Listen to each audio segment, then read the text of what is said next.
Hello, this is Daniel Veillon with the Daniel Veillon Gazette pod. I was just thinking to myself as I was preparing, and I have this notebook right here. Five-star need, five-star notebook.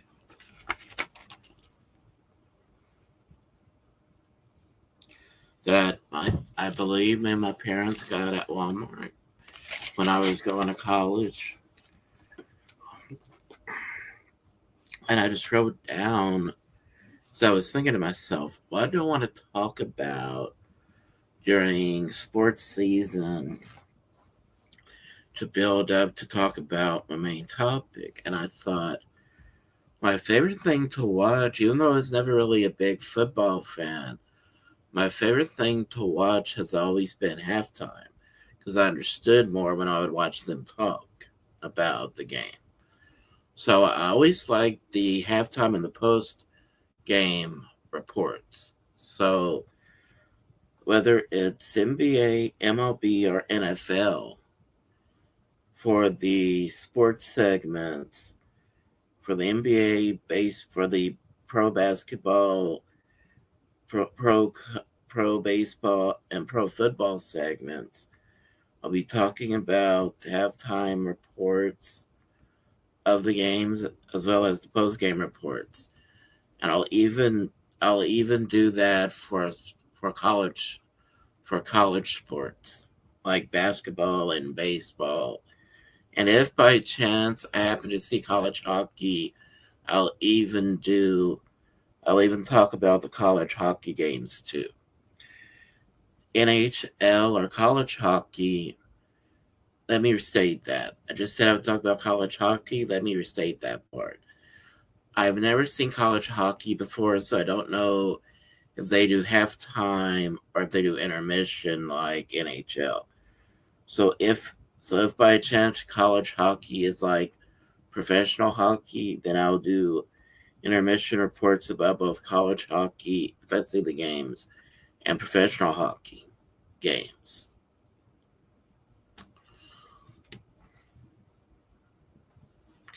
Right. I said the other day how every time I see something important happen in that hockey game I was watching, I'd always rewind it about 30 seconds, and then I would press pause, press the fast forward button, and I would see what happened, and I was like, not only does it help me see what the score, how it was scored, it helps me see when it was saved.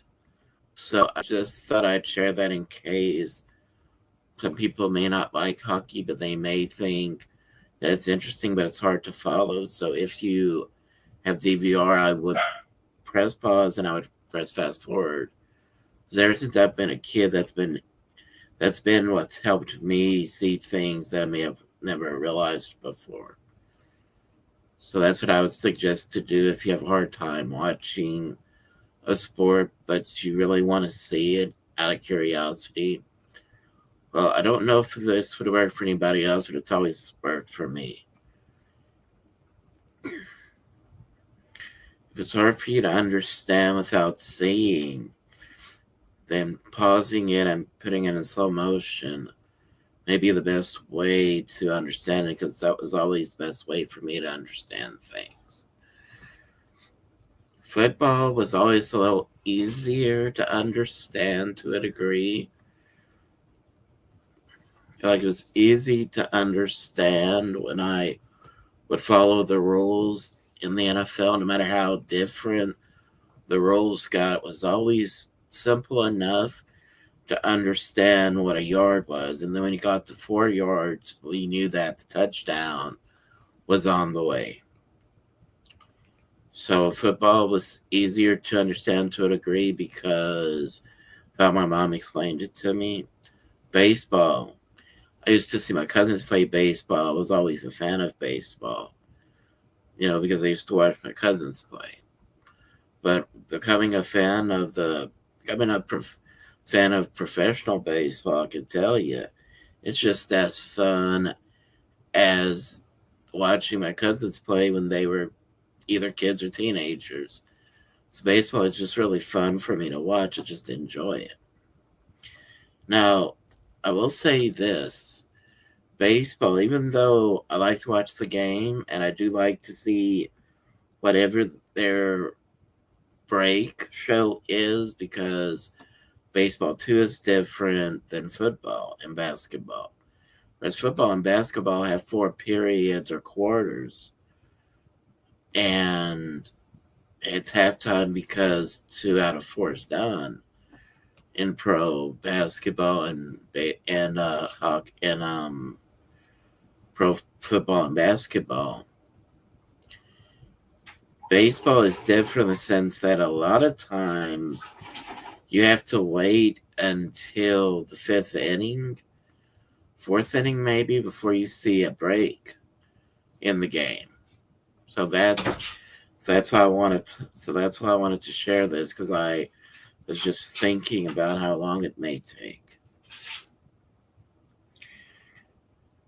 Now, yes, I do understand there's off-season reports, but there's some things I really don't know that's really important.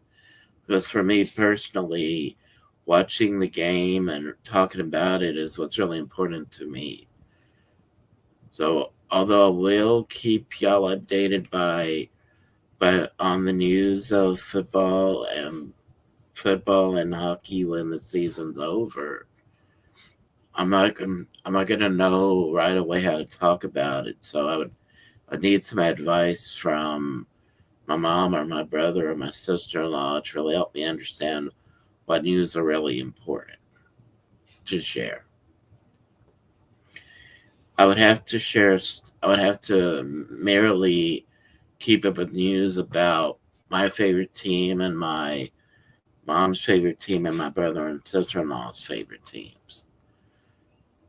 So that would stretch it out even more. So I'm barely excited about that.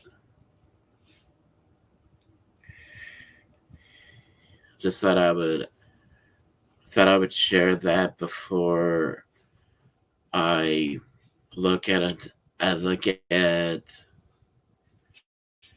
um, NXT from from the 2 nights after um,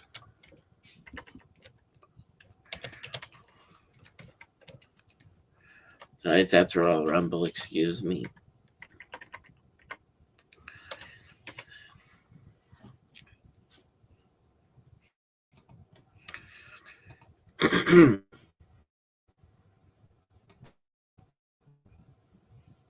Now, this is unusual because they usually use Peacock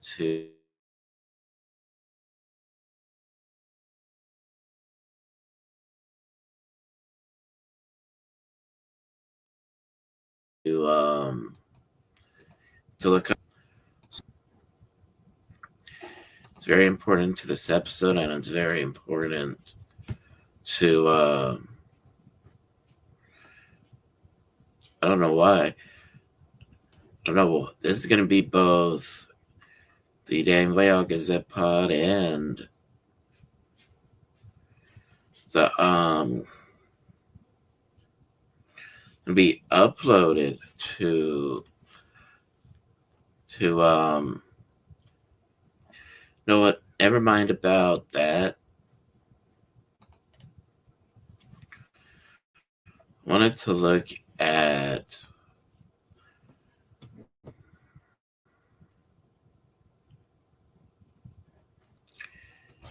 wanted to see one of the classic shows to see what would really be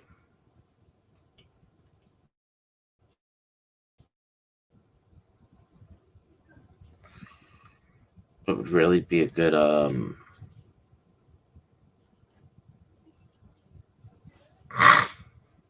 hmm.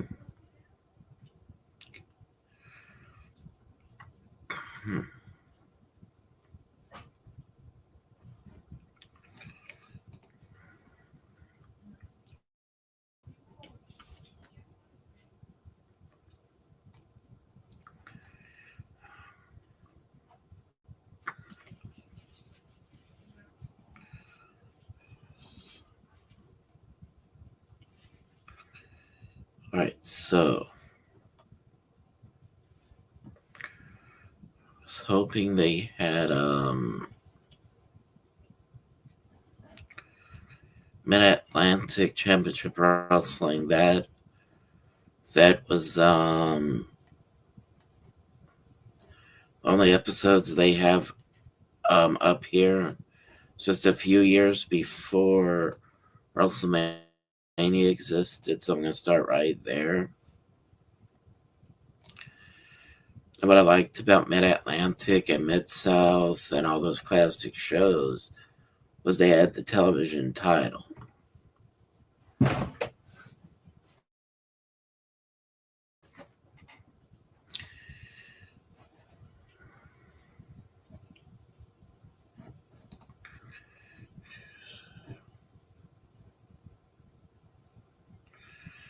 Hmm.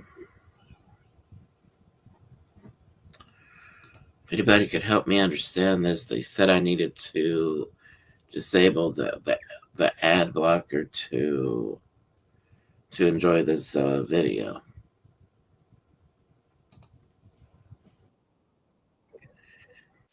I liked about the Mid Atlantic promotion, the the Mid Atlantic Championship Wrestling logo, and on screen a clip from another. Hold on.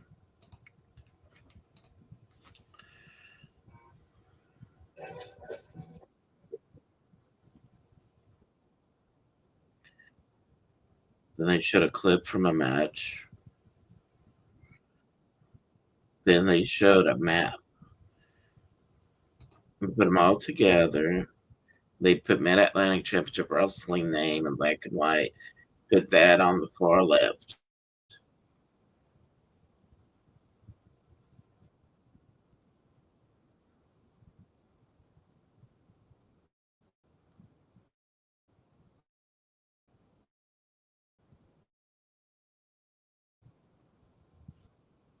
Okay. David Crockett.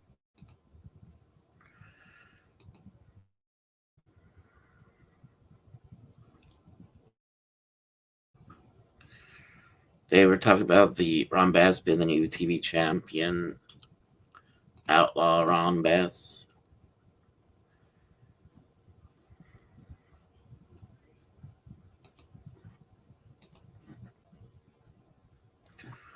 All right.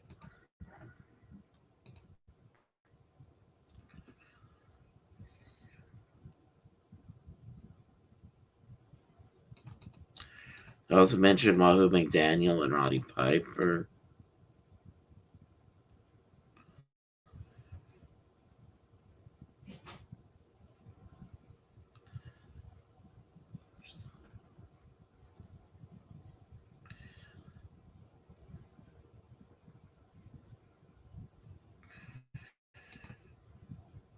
And as I recall, this had to do with Abdullah the Butcher, Wahoo McDaniel, and Roddy Piper.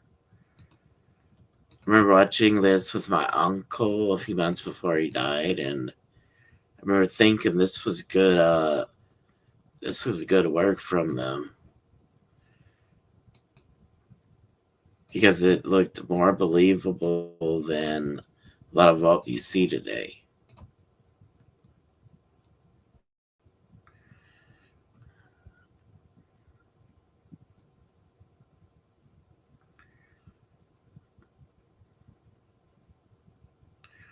Yeah, they said that this was going to be an edited version. What happened the week before? Because for people that may not have seen it, it would be too much to show the full thing. And it was Ry Piper who caused it, so that's why they feel the need to talk about it, because anytime Ry Piper was involved, a riot was going to happen. So out comes Ron Bass with this championship. He said thank you to Bob Caudle for congratulating him. He said, I want to come out here, show the people that I was fortunate enough to gain this title. And because it's the television title, he said that it's the people's title. So that's why he feels fortunate enough to win it.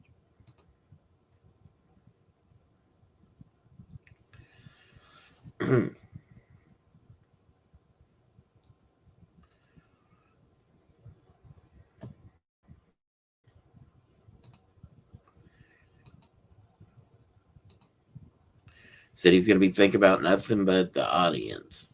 Said I'm hoping that I can be the champion that people can be proud of, that you all want to come and see.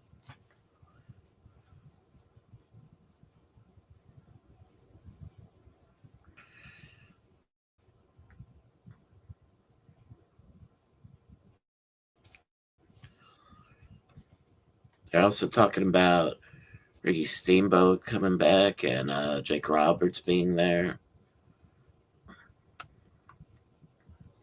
Sergeant Slaughter's first appearance in Mid Atlantic was in this episode.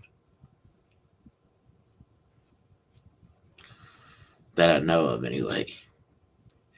The Super Destroyer, he was the masked man, and he was gonna team up with the Grappler.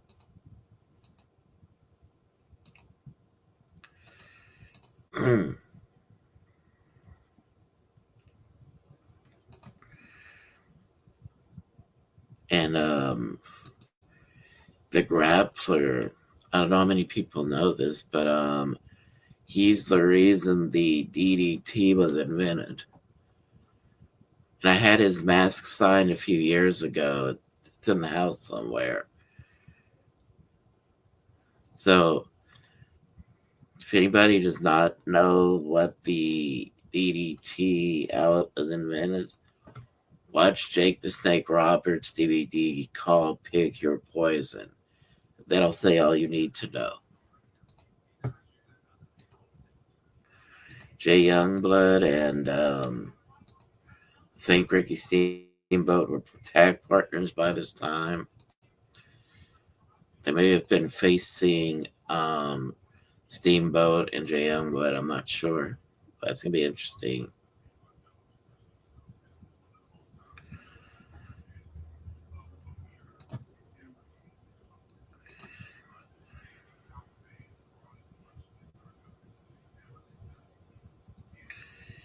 Right. I'm going to pause this and hit replay so that, or whatever it is, you press the button and it restarts the web. This is the best part of this show is they showed from the beginning that these are matches that were pre-taped for them to talk about. And there was a man from state of Georgia that weighed 260 pounds or 240 pounds. And his name is Jim Nelson. His partner from Louisiana at 240 pounds is Mike Miller. Louisiana was is my home state, so I know a little bit about. Actually, I know a lot about Louisiana. Okay, their opponents in this match at this time were not Steamboat. Steamboat was not tag team partners with that Youngblood. He was Jay Youngblood, that is. He was taking partners with Jake Roberts, who was wearing a cowboy hat and a jacket. And instead of wearing pants like he usually did, he wore regular short tights. Ricky Steamboat weighed about 235 pounds. And Jake Roberts weighed about, hold on. Oh, and they announced Ricky Steamboat as being from Hawaii.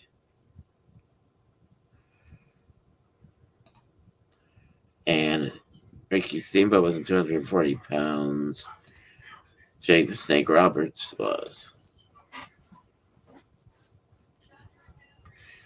This was a one fall. I don't think it said 50. I think it said 15-minute time limit. I have to play it just to hear that the right way. The way we can both potentially hear.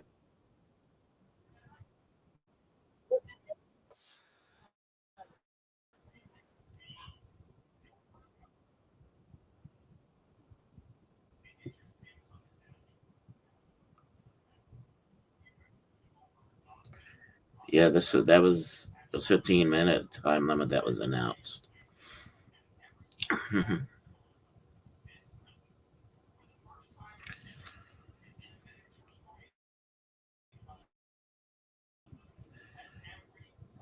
As I'm waiting for the advertisement to finish, I'll say this. Do I think wrestling can get back to the days when you had time limits? Well, that's not something that I need to think about at the moment, but I think it would be a shame if they didn't try to do that down the line because the lack of time limits, the lack of structure on screen with the matches that cause a lot of people to not want to see wrestling in the first place. So I don't know if they can do time limits again, but I think it'd be a shame not to do it because it's just like watching a sport. You know, basketball has about 11 minutes or 12 minutes in a game. Football has 15 minutes. Baseball, they never had an official time clock in baseball. They have a pitch clock now, but never a time but never a time clock like they have in basketball or football. So and even hockey has like a 20-minute interval. So I think using I think using an interval like that for each match is, even though it may be seen as outdated, it's very necessary because people are tired of it just being a show with they want I think a lot of fans want the old school mentality of there's got to be a reason they're fighting. Don't have them fight just to fight. Even when you watch, even though it's a legitimate sport, when you watch MMA or boxing or kickboxing or amateur wrestling or karate or martial arts, anything like that, there is a purpose for fighting. It's not just to fight. They're going to eventually win a championship of some kind, or in karate, going to eventually win a belt.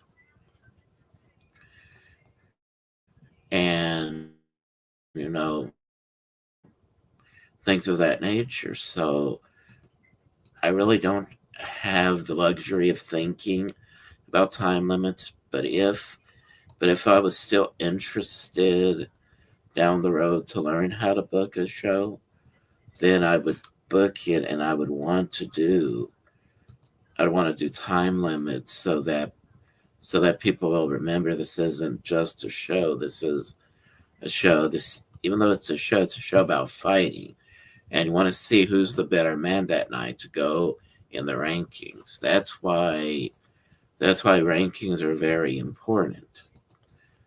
When you use rankings the right way and you use a ranking system the right way, it makes people care.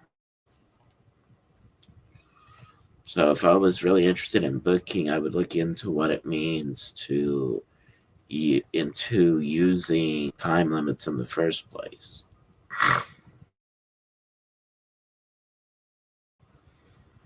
Only be interested in the creative side of wrestling, not the on-screen side. On-screen side, that is. Anybody who may want to get on the creative side of things, but you don't want to be a rider. You just want to know what it's like to book the old school way.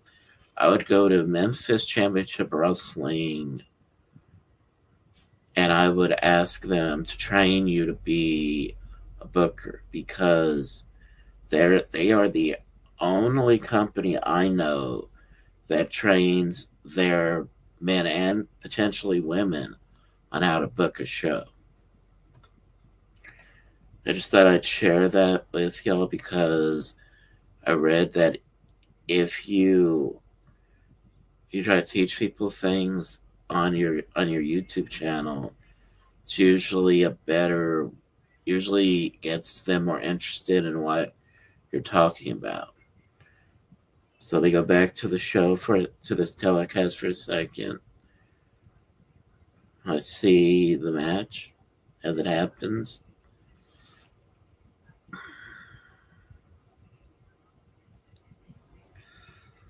They go Ricky Steamboat and Mike Miller do the old school test of strength. Steamboat gets out of it, rolls around, puts him in an armbar, takes him down.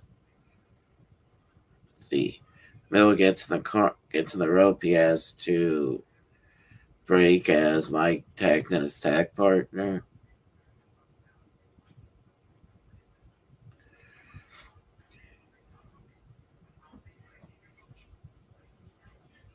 Irish whip jumps on his stomach, run over, leapfrog by Ricky Steamboat, then a drop kick, then arm drag into an armbar. Holds the wrist lock. Ooh. Jake Roberts comes in with a quick hit right underneath his arm. Does almost like a leapfrog. It's over his back, turns around, gives Miller's tag partner hold on, scoop slam, I believe. Yeah, scoop slam, knee lift. Gets up from that though. Gets in the corner though. He's got to hold off. Let's see. Lock up. Full Nelson by Jake Snapmare into a cover one. Kick out. Okay. Miller gets tagged back in. Let's see. Jake and Ricky are talking about what they want to do now in the corner. Okay, Jake walks around. Let's see. Lock up. Actually, single leg takedown works after the left leg of Miller. Tags in Steamboat, jumps over. Ooh. Kicks the left knee of Miller, it looked like. Ooh. Goes after the knee.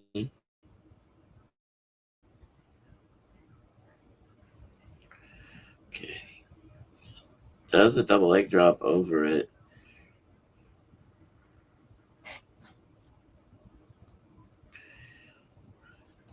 He's working over the left leg, but Miller's trying to get him to break the hold.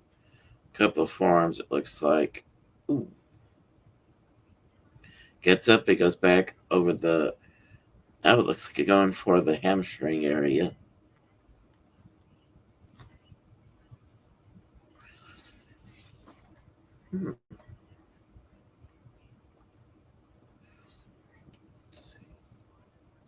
It looks like he's going for either a leg submission or a pin attempt here. Only gets a 2 count though. Standing up again, he gets pushed off by Miller. He evades the attempt to a monkey flip, I think is what Miller was going for. He stands up.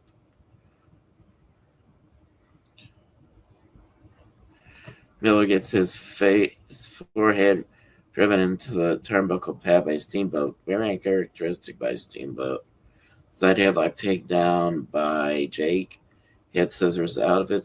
Jake gets out of the head scissors. Let's see. He's onto the ring rope. He tags Jake in. Okay. Let's See what happens next. Lock up. Okay. Ooh. Right hand, one after the other. Okay. Mhm. Right hand. Okay. The gut, the forearm over the back of the neck of Jake. Let's see. Forearm. Ooh. Snapmare takedown. Let's see. Jim Nelson gets him in almost like a rear chin lock, I believe. Ricky's on his Steamboat's getting to his feet slowly. He's trying to turn this around on him. It's like a headlock, but I don't think it's gonna help him. So Miller gets tagged back in by Nelson. Double X handle standing up by Nelson. Knocks down Steamboat, gets him back up to his feet, forearm over the chest area right here. Irish whip. Ducks that chop of his own to Steamboat. Must look like a thrust right there. Puts his forehead into the other turnbuckle pad. Irish whip to the corner, into the ropes. I think he tagged in Jake, so Jake was standing in the corner. He gets hit with rights and lefts. That's how we know he got tagged because Ricky would not have gotten out the ring unless it was a legal tag. 3 lefts and one right hand. Scoop slam. Okay. What happens right here? Snapmare. I'm not sure what that was. Okay.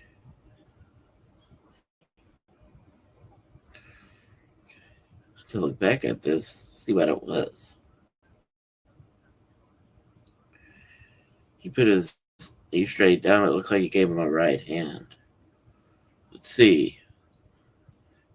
Irish whip to Steamboat. Kicked him, I believe. Tags in Steamboat. Irish whip picks him up. He kicks Nelson. Tags in Miller. Irish whip. Looks like a clothesline. Tags in Jake. Knee lift. Belly to back suplex. 1, 2, 1, 2, 3. Ends the match.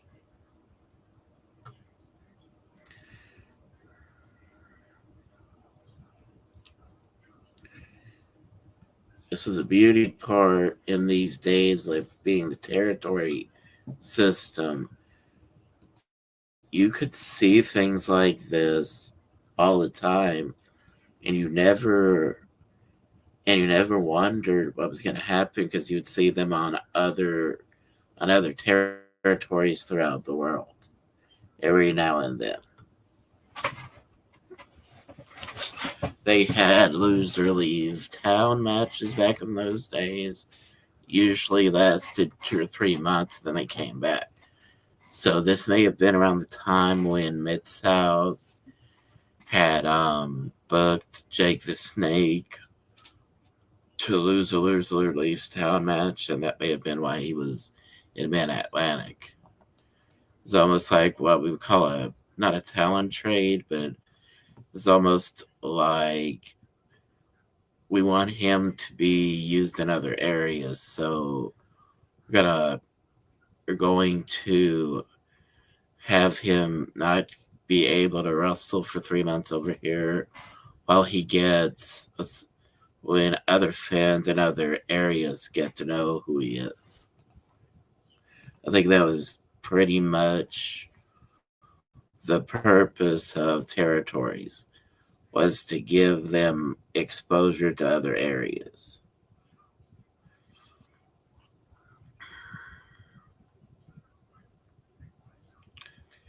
Ivan Koloff is up next, I believe, and he he, to my knowledge, was a contender for the TV title. So that's gonna be interesting to see who he faces.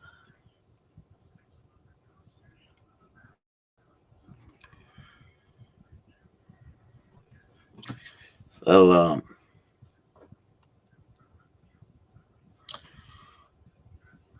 there have been talks, by the way, Memphis Championship Wrestling talking about their training earlier. There was talks 2 or 3 years ago about them potentially doing online training, but you would still need to have somebody, unless you've trained with another promotion, and unless you take bookings, then you can't really do a lot of the in-ring training yourself online.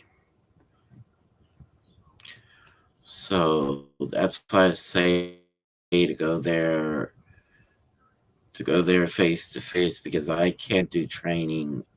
I can't even do the training that I can do without waiting a little longer. So one thing I've learned over the past 4 years is it really is our time here is very short. So no matter how long it takes, it's still going to be shorter than it takes for us to leave this earth. So that's why I say that. I say to go in person, because that's likely the only option a lot of people have. And if you live in Tennessee, why not go to Memphis, especially if you drive? I don't drive, so that's why I can't. It's one of the reasons I can't go to training school. I don't drive. So even if I could get in the ring, take a couple of falls, I could not do that because I could not afford to do that because I don't drive. I would have to pay somebody's gas to go there 2 or 3 times a week or more, depending on the training schedule. So I'm just sharing that with y'all because I know a lot of y'all may, I know a lot of y'all watching this may like, or also may be thinking about maybe doing it, because I know that ever since I first saw it, that's all I wanted to be in. I just thought I'd share that with y'all while I'm waiting. And I can't really say for certain what the training is, but the last time I spoke about training with them, they made it very clear that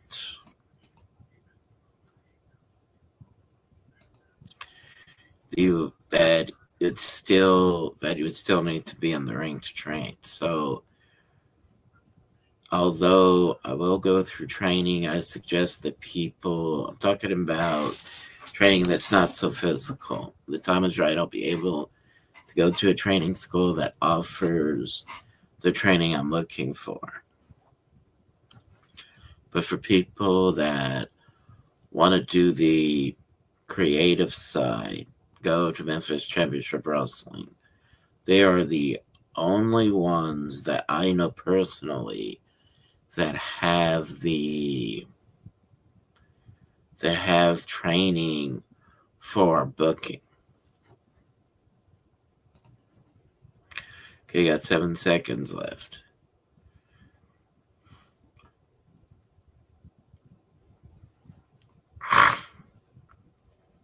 Next is Ivan Koloff. He's not the TV champion, but he's some type of champion. He's Mid-Atlantic heavyweight champion. That's what he was, okay? And let's not forget the Worldwide Wrestling Federation. He beat Bruno Sammartino to end his 8-year reign. So he has experience being at the top. Even took that chain off of his neck to warn his opponent not to take advantage of him. First thing goes for it as a schoolboy, which is what we call today a roll up. Front face lock as opponent gets out of it with the wrist lock. Gets out of it, pushes him in the corner. Referee has to count for him to get out. Ooh, he still hits him though. Forearm. From face lock. Let's see. See if he goes down. Okay, good. When I say good, I mean that makes most sense. Him to go down. Gets up though. Bridges to get up. Gets out of it with the wrist lock. Hammer lock. Let's see. No wonder they called Ivan Koloff a bear. He was big.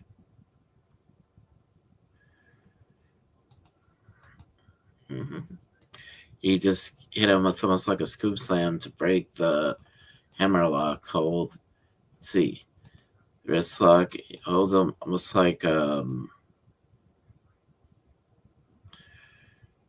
not sure what to call it, but I've seen some people do this maneuver. The best way I could put it: pick up your opponent's hand, put your arm around like that, and I've seen people do that to give them a suplex before. The first time I remember seeing this, where he's sitting down, it's almost like an arm submission.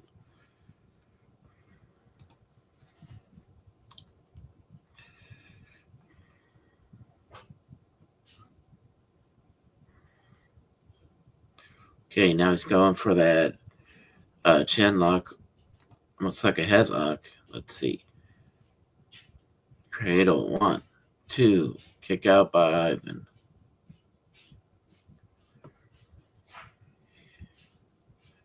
Lock up. Okay, hammerlock, but he turns it into a head scissors. He gets out of it, does his opponent. Now let's see what Koloff does. Test of strength. That's what it looks like. As we expected, he's almost got the man down on his knees. Standing up, surprisingly. Kicks his hand out so he could do a cartwheel. Trying for that arm bar, but he gets pulled down by his hair by Ivan.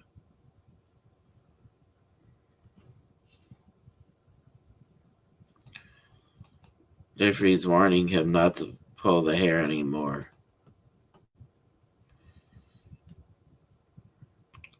Lock up. Ooh, into the back. He lied and said it was almost like a slap, but no, it was more like a punch. It looked like a knee into the gut. Let's see.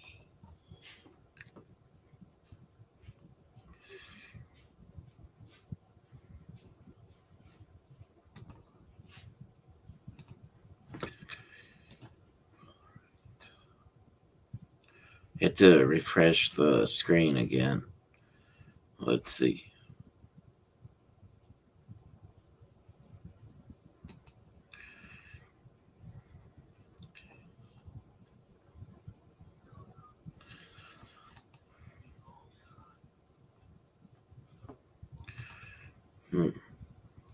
Yeah, that was a knee, all right. Then a kick. Let's see. Knee into the back, it looked like. Let's see.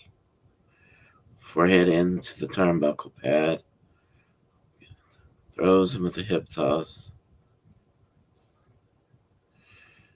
Irish whip by Ivan. Back body drop.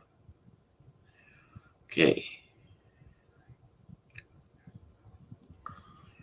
So the guy's name was Nick. So Nick's getting beaten up by Ivan here. Thrown onto the ropes with an Irish whip. Gets hit with the knee into his back again. Ooh, that's gotta hurt.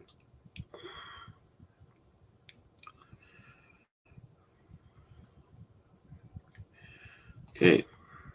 I think he even stomped him a little bit in his stomach. Double stomp. Okay. Let's see what he does next. Goes from the middle rope into the go from bottom into the middle, comes off the middle rope with a knee drop. Well, I think the referee stopped the count because it looked more like a choke. Let's see. Right hand by his opponent. Nick, forearms a couple of times, but 3 times in a row he hits Ivan with the right hand. Irish whip, hits Ivan with an elbow, comes back with a kick, does Ivan. Knee left by Ivan, picks him up. Ooh, drapes him across the rope with his throat. He drops him where his throat comes across the rope. Goes for that backbreaker. Ooh, that time it was a knee into the midsection of Allen. Let's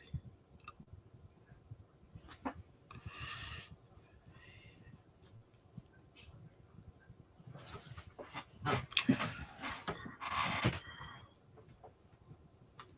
Ooh. It even puts him in the corner, puts him there hard with his back into the turnbuckle pad. Goes for the bear hug. Ooh, goes into the corner again. See what he does here. Goes to the rope.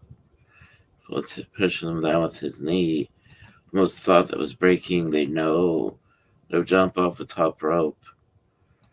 Goes for the cover though. Gets a 3 count. Wins the match.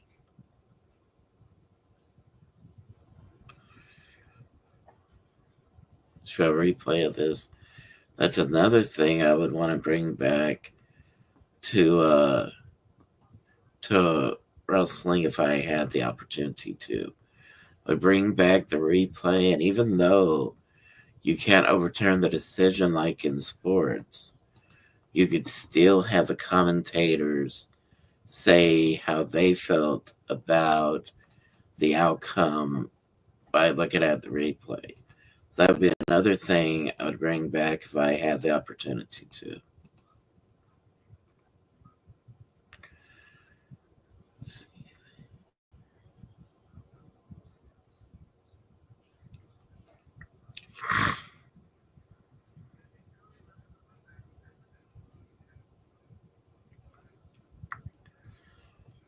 Let's see.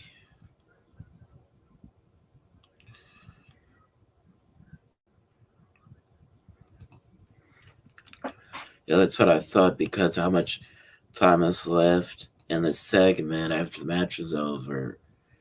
I thought so. This can be when they show what happened with McDaniel, Piper, and Abdullah the Butcher from the previous week. It's going against Robert Goulet, I believe.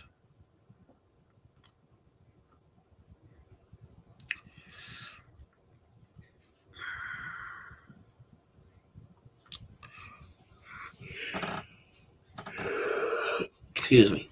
Let's see. He goes for like a double. It looks like a butterfly suplex. Okay. Cover 2, right shoulder up. I think that's Tommy Young doing the officiating.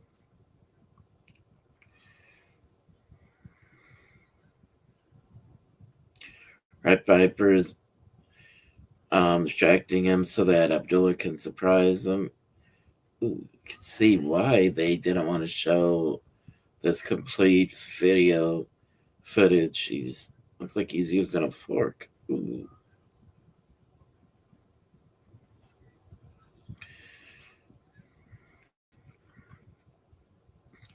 Glad they blocked it out like they did right here. Nobody needs to see that. Of all the brutal things they've done in the past, I understand blood is in our veins, but there's some things that you should not see. And if you're bleeding not because it's as a result of fighting, but you're bleeding because somebody's using an object, that's not right. So that's why one of the gimmick matches I don't like is First Blood because because usually when you see a match like that, well, it doesn't just start with one blood. It has to be a lot for them to even notice. A lot of times people get get knocked out before the referee can even see it. So that in itself makes it too violent in itself. So that's why I don't like first blood. And even though people have bled in cage matches before, um, when you have to bleed in order to win or lose a match, that I don't like. Matter of fact, when you stop and think about it, there's only one time in any ladder match where I saw a man get busted open, and that was Kurt Angle in the middle of a King of the Mountain match or match like that. So, to be honest, see I'd rather see a match that's not guaranteed to make you bleed. I'd rather see a match that it would be more of a surprise if you did bleed. Like, you know, unless somebody's supposed to be really, really mean and hateful and make you want to dislike them, that's, usually see people bleed because of that. So that's why I would rather see a match like a ladder match or a match like that where the object is to retrieve a title, not that's the main object. And yeah, they feel the need to use the ladder because it's part of the match, but they use it to make someone bleed. So that I could say would be the way I look at it.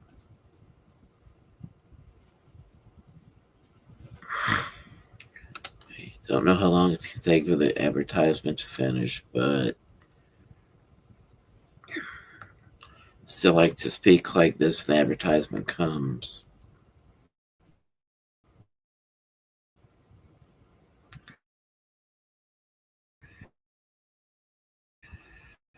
Blood pathogens, many reasons like they used to. So, bleeding used to be like all the time, and it was usually that way because that's just how the business was. But a lot of times it also happened because people may have been free bleeders, and it just may have happened to be that was how their body responded to what was happening. Okay, the grappler and the destroyer going against a job team. Um, Grappler started the match off. I recognized the color of his boots and the color of his mask.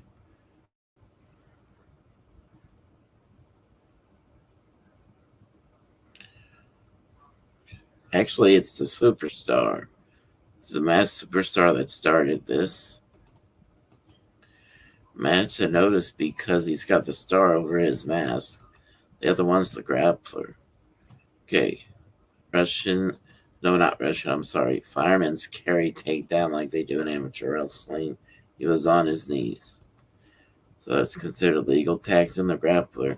Grappler comes in, kicks him, and then looked like to be the hit. No, that was the Yeah, that was the grappler. I was right. He kicks out of it, tags in Don Kernodle, comes in now. Now the legal men are Kernodle and the grappler. They lock up to the ropes. Irish whip. Ducks that look like to be a right hand as Don. Atomic drop.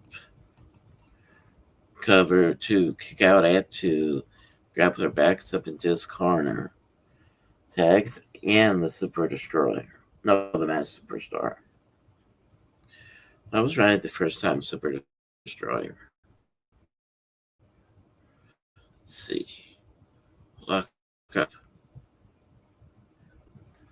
Let's see who gets the advantage here. Wrist lock from the Super Destroyer. Don Kernodle turns it on him, gives him one, and turns it into a snapmare, then a knee drop. Let's see. He tags in his tag partner, Scott McGee, does a couple of wrist locks himself, cinches it in, or at least I thought he was going to cinch it in. Ooh, another time. Okay, Irish whip by the Super Destroyer. Hits him with knee into the gut.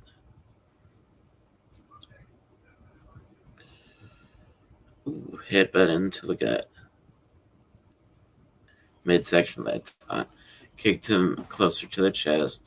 Forearm by McGee, but as he's giving him a forearm, Super Destroyer tagged out to the grappler. So the grappler's coming in with forearms, one after the other. He knees him into the gut, takes him down. Gets tripped with a double leg takedown. Tags in does McGee, Don Kernodle. I don't think it was illegal. I don't think he made it though. It's put inside headlock, 2, 3, 4 right hands, I believe, by the Super Destroyer. Picks him up, scoop slam, goes with that forearm. No, that's just the grappler. Okay. Tags back in the Super Destroyer. Right hand into the gut. Irish whip. This is that drop kick. This is a drop kick from McGee also. Ooh, right hand. Tags in the grappler. Irish whip. Elbow. Ooh, knocks down McGee. Let's see. Elbow. Let's see. Irish whip. Gets kicked down by McGee. Tags in Don Kernodle. Scoop slam. Knocks down the Super Destroyer, or at least tries to. Forehead into the turnbuckle pad by Don. Irish whip.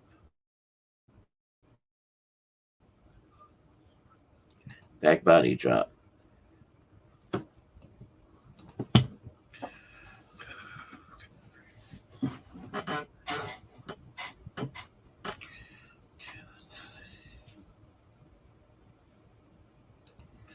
Let's see. 1, 2. Kick out by the grappler. Misses the elbow to Don. Let's see. Kick into the back of the neck by the grappler. Picks him up. Scoop slam. Knee drop. Ooh. Okay. Tags in the Super Destroyer. Kicks at him a couple of times. Headbutt. Ooh, goes straight down this Kernodle. Elbow. Elbow. 3 elbows. Let's see. Okay, picks him up. Standing position. So that the grappler will come, kicks him, and then Super Destroyer gives him a snapmare. Hits him with 3 right hands into the jaw. Or the face, actually. From face lock into a vertical suplex. Gets it. Cover. 2. Kick out. Let's see.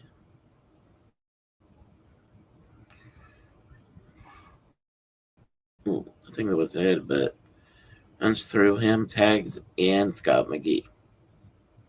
He's in there with an uppercut that takes down the grappler. Drop kick takes down the grappler. Trying to make sure the Destroyer stays out of there. But he gets hit by the grappler in the process, tags in the Super Destroyer.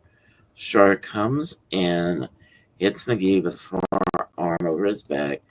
Goes for actually setting him up, possibly for a super plex. Goes to the middle rope. Vertically executed that vertical suplex. 1, 2, 3. Referee calls for the bell. Okay.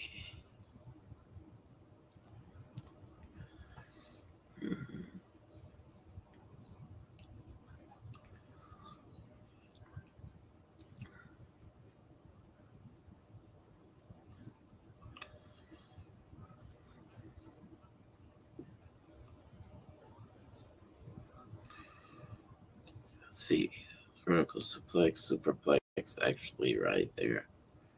Show the replay and everything.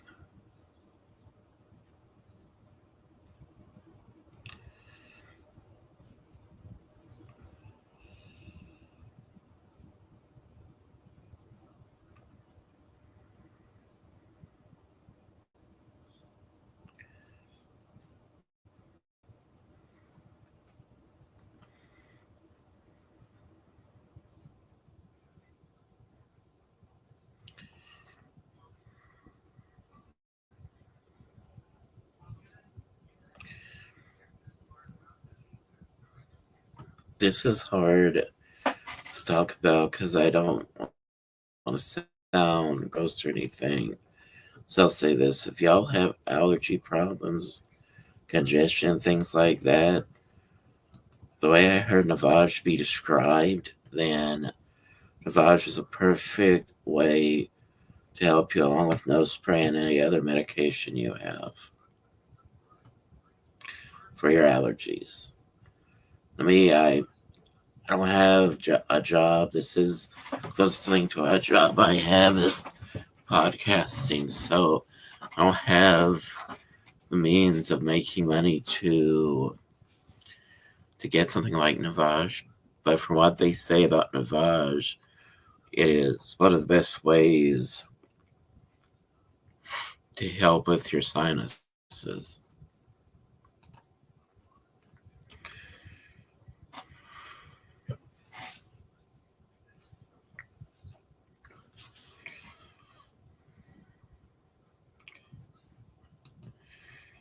So just wanted to share that with y'all.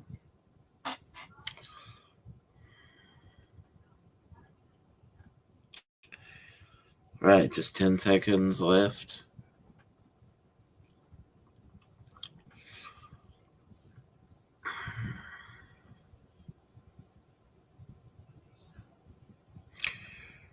Yeah, Steamboat and Jake the Snake are being interviewed. Let's see. He was being welcomed back by Bob Caudle, and he said, "Thank you very much. That it's a pleasure always to come back here to wrestle." He said, "This has been like home away from home." So those fans have been wondering what he's been doing for the past 8 months. He said he was been making tours over to Japan. Been to Japan about 3 times at that time. He said it's a learning experience. Very successful, he said, by the way. Let me add.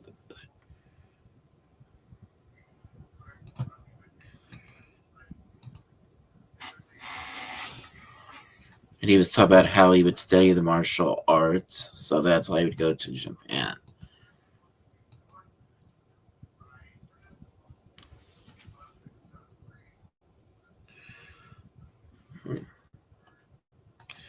The reason he went there 3 times past 8 months because he felt like he was slacking off in that department, so that's why he went back to learn more about martial arts training and stuff like that.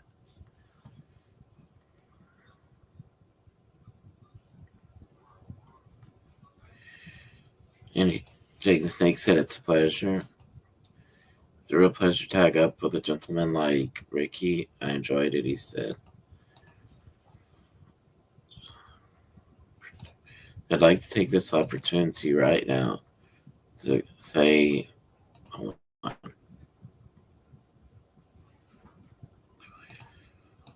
He said, I look forward to do it again.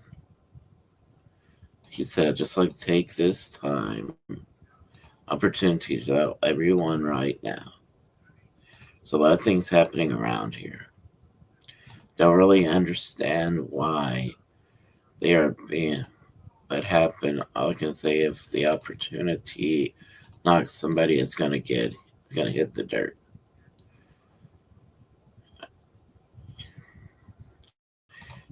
By them come as they're walking out, and coming to the interview is Ron Best, the new TV champion, and Jay Youngblood. Mhm. He said, I want to come back out here.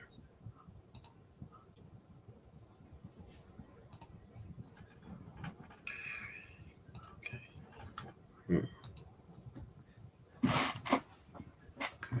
Okay.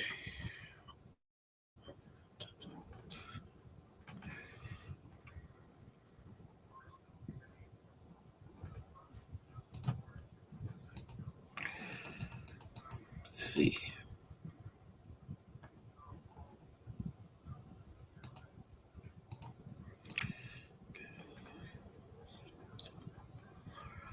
All right. Let's see.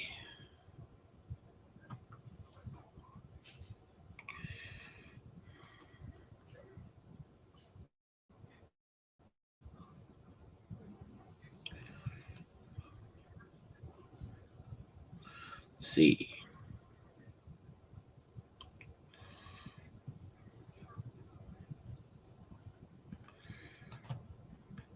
He said, I heard a lot of, I'm best for saying this, I heard a lot of people shooting their mouth off that they want to challenge people. He said, I'm tell you something. If you want to, all you have to do is put your name on a contract to face me. I'm talking to you, Super Destroyer, the Grappler, Ivan Koloff, the Andersons, anytime, anywhere that you want to wrestle, either himself or Jay Youngblood, singles or tags, they're ready for him. And Jay said, that's right. I'll tell you what, Jay said, this man right here is probably one of the best that's ever held the TV belt. See, he came here, he's done exactly what he said, and he's going to keep it. Mhm. Believe we're going to see Piper and Skandor Akbar coming out here. So that's going to be interesting to see what they have to say. First, they're going to show a match with Sergeant Slaughter. And this is a 15-minute time limit also.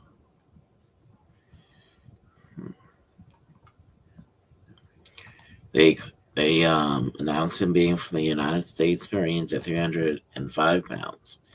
Sergeant Slaughter. His opponent from Georgia, 230 pounds. Here is Mike Davis. So matches like this that really drove home the importance of the television title.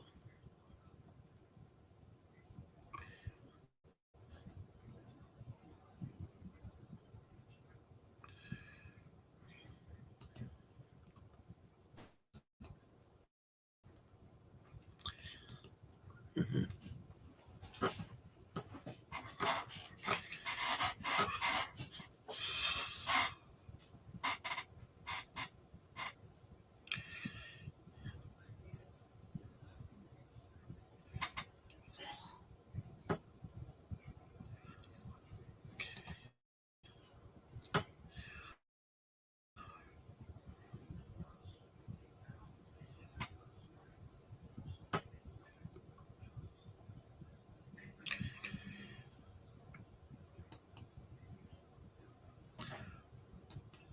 I don't know how to do sound effects for things like timers or anything like that. So I would have to ask somebody to set the time for me, tell me when 5 minutes has elapsed. However, I do like talking about this, and even if I have to be quiet for a minute while this advertisement plays, I wait for the rest of the action to happen because sometimes I do run out of things to talk about. However, I do have to mention this commercial or this advertisement. It's about the Muppets. I think it has to do with an Airbnb, which I don't even know if that's even possible to happen, but it's interesting though.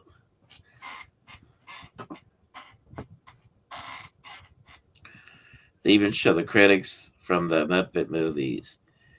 Oh, this whole show. Oh, this whole advertisement is about Booking.com to find you the right hotel. They end with Gonzo flying on a rocket.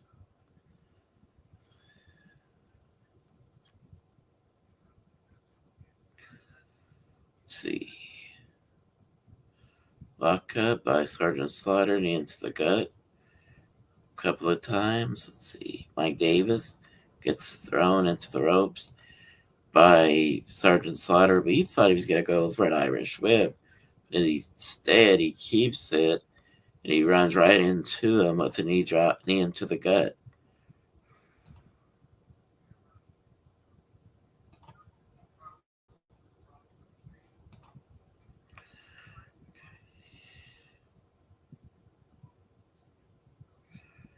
Let's see. Two knees in the gut. Excuse me. Does like he's going to give him an Irish whip. He gets him into the corner to the ropes, hits him with another knee in the gut, and he flips.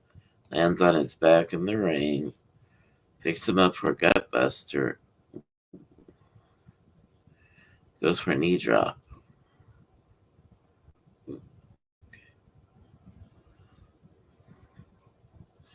Picks him up. Scoop slam.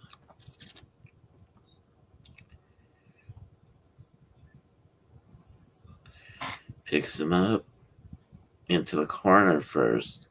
Top corner turnbuckle. Forearm over his opponent, Mike, I believe it's his name. So falls off the turnbuckle pad onto the mat. Yellow tries a couple of lefts, I believe. He still gets hit with a lot of forearms instead. Right hand, though, by Mike. Gets hit in the forehead with the right hand.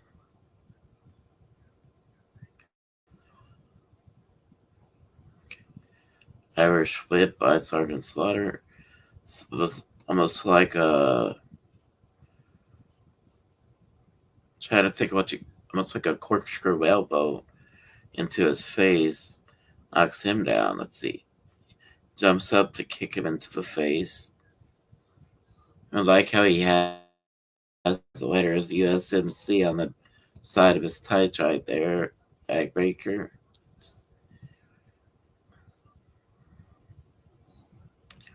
Let's see. I think it did like three more backbreakers. Let's see. Irish whip. Let's go from this time. I think that was a clothesline. If it was a clothesline like I think it was, that should have been enough to end the match.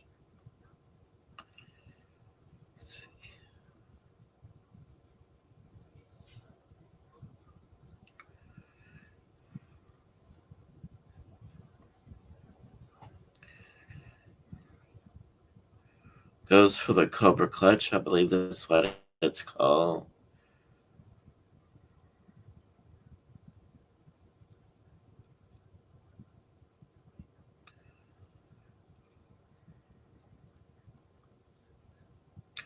Okay, just called for the bells. He had to tell Slaughter to let go of him. Raises his hand. Victory.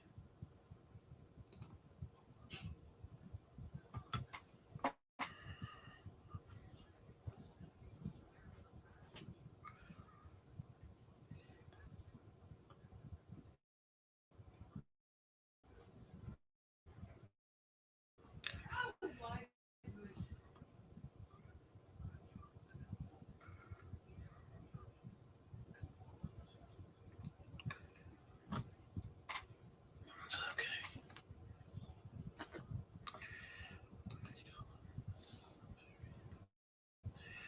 All right.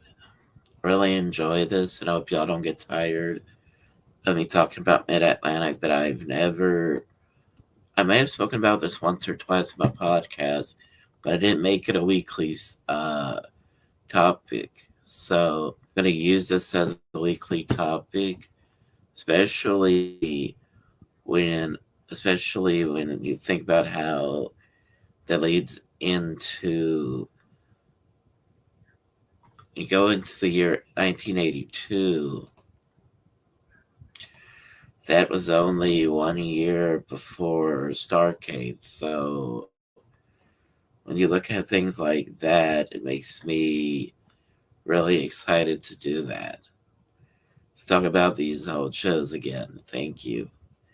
Thank you to the people who continue hearing me on Launchpad One and me responding to promos on Spreaker, modern day promos so I can practice dialogue myself.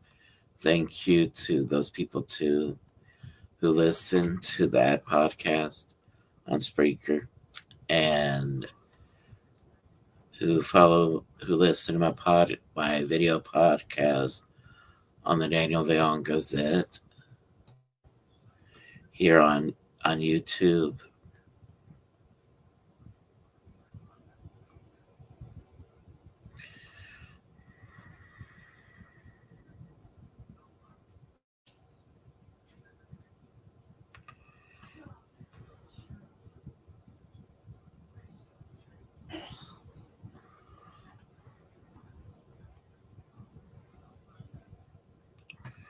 Right. Come back. Show that's Abdullah the Butcher looking up with his opponent. Throws him through the middle rope, outside on the floor, in front of Roddy Piper. Puts his forehead into the announce table. Uh, he has to get back in the ring though. Don't even he's on the apron. I don't know if the referee's gonna put up too much of this. Let's see. Ooh, put his forehead into the corner. The corner of the ring apron. Ooh, so it looks like it's gonna be thrown out. It looks like he's biting the rope because it's supposed to be a savage. Let's see. He's getting him off the ropes though. Oh no, he didn't throw off the match. Okay. Irish whip. Single head thrust to the throat. Headbutt. Runs to the corner. To cross. Elbow. 1, 2, 3. No. So Piper told him to pick up his forehead, not to beat him at that time. Looks like he's going for another elbow. Gets it. Good.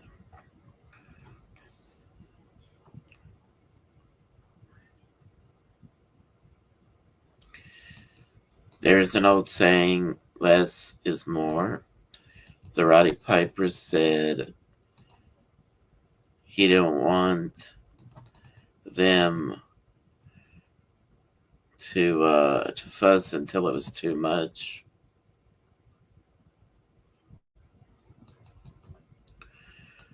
And that's just about what you would expect from Roddy Piper because of his antics.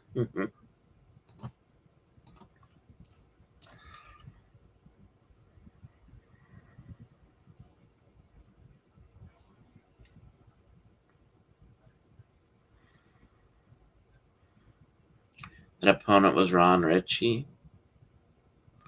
Let's see. Right here is in the next contest of the evening is looks like it's Youngblood and Bass waiting for the arrival of their opponents.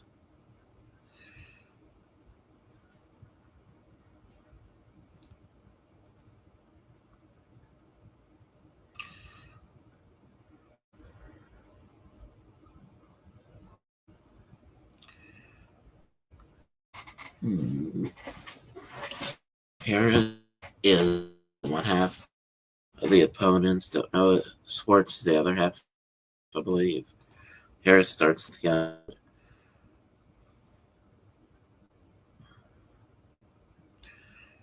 It's unfair, though.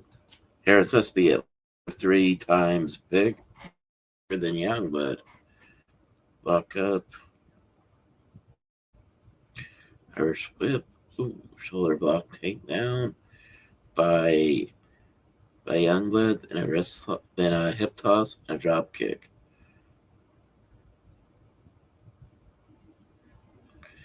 Okay, so it's Harris who's got tagged in. 265-pounder against Jay Youngblood. Tags in Bass. Comes in there, does Bass side headlock. Those look like horseshoes. Back of his tights. Irish whip.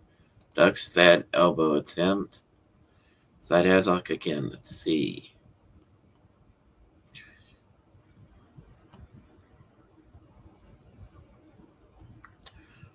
Forearm into the gut.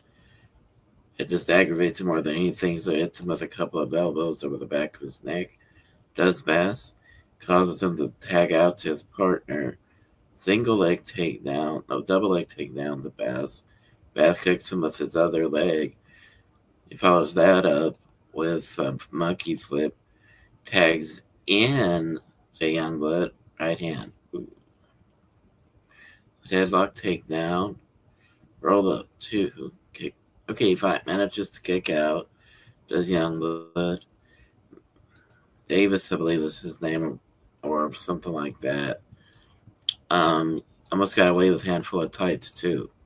Gets in the corner, but Jay tags in Bass. Right headlock with the right hand. Let's see. That's just a side headlock. Gets out of it, though. He's hoping to do some kind of armbar, and he trips him. Go for an armbar. Let's see. Tags in his partner. Holds up Ron's arm for him to get hit with the right hand. Oh, then forearm over the shoulder of Bass. Wrist lock.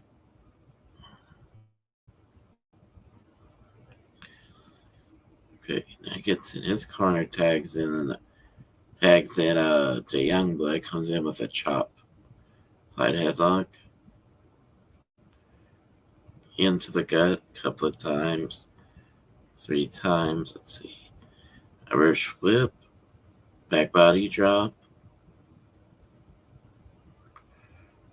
Forearm. Scoop slam. Cover. Kick out after 1. Ooh, right hand. By Youngblood, then a couple of thrusts. Both of his hands at the same time, actually. Tags in Bass. Holds their opponent for him to come in with the right hand. Let's see. On face lock. Let's see. Excuse me.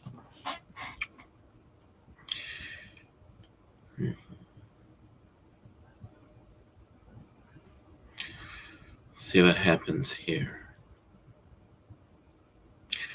Right hand to Bass, tags in Youngblood. I didn't mean to, but I went forward instead of backward.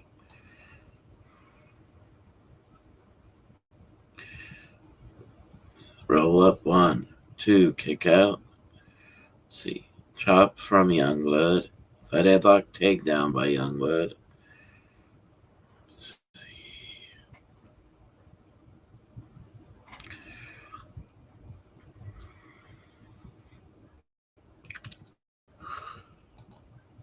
Okay.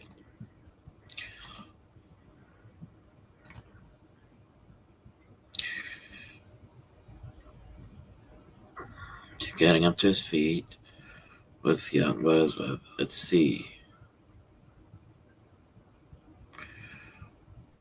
Irish whip. Jumps down so that, okay, he was hoping for Jay to run over his back.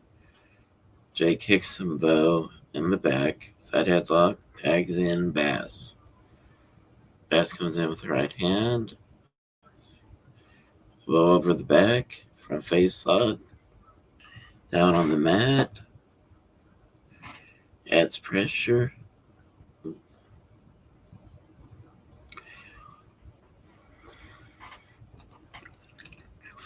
On face lock, let's see, tags in partner, run Bass, gets out, gets him in a bear hug. See, Ron does here. Right hand. Okay. Another right hand. Okay, let's see.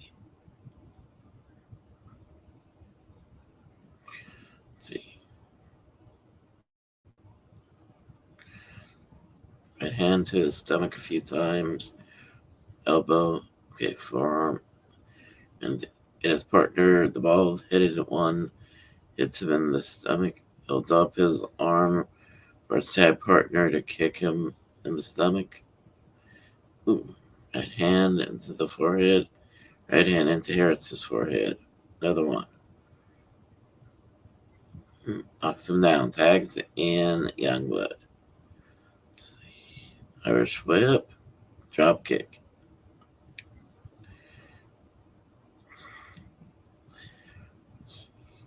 Vertical suplex by Youngblood.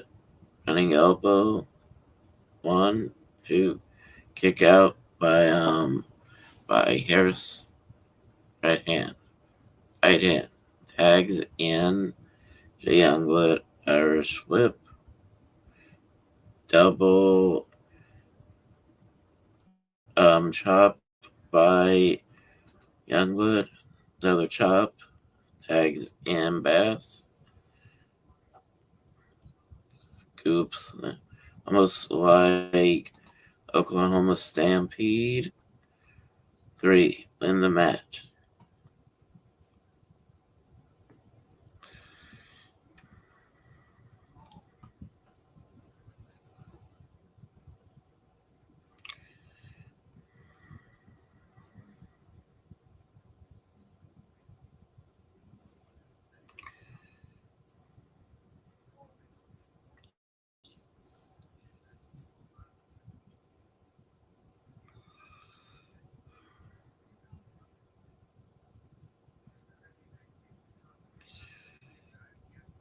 Right now, out next is the promo from Ivan. Said, I'm very impressed. People like the Slaughter. This Abdullah the Butcher. You know, I've spent most of my time, such as, oh, hold on. You're going to have to hear that. Definitely.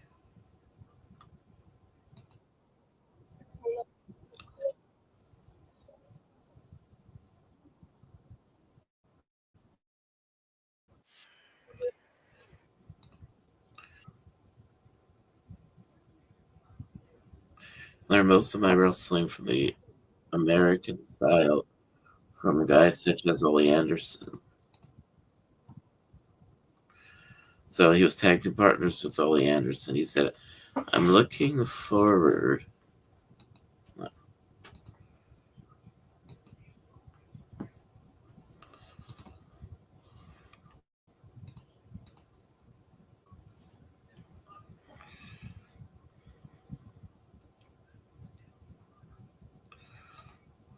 Looking forward to tagging up with him again on occasion.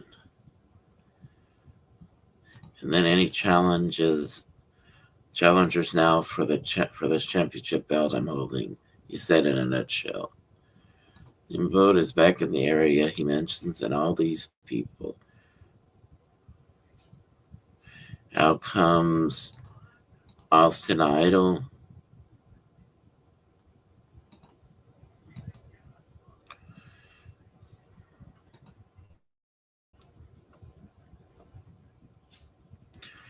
And then Sergeant Slaughter comes out. He said he's willing to face anybody and willing to face anybody in the area. Just put your name on the contract. and don't face anybody. And he said, next time, have your shoes shined, your hair combed. Don't talk until till I give you the order to talk. He said, is that clear? He said that was all they had for the show. Yeah. And Austin Idol, the only thing I really remember is how this promo was mainly, I'm talking about how good looking he is and how if any women out there that are married, they'll be fortunate enough to have a child that is good looking like him. Then the rest is history. By the way, they call him the universal heartthrob, so it tells you something right there. And that's all I want to say right now. Thank you and goodbye.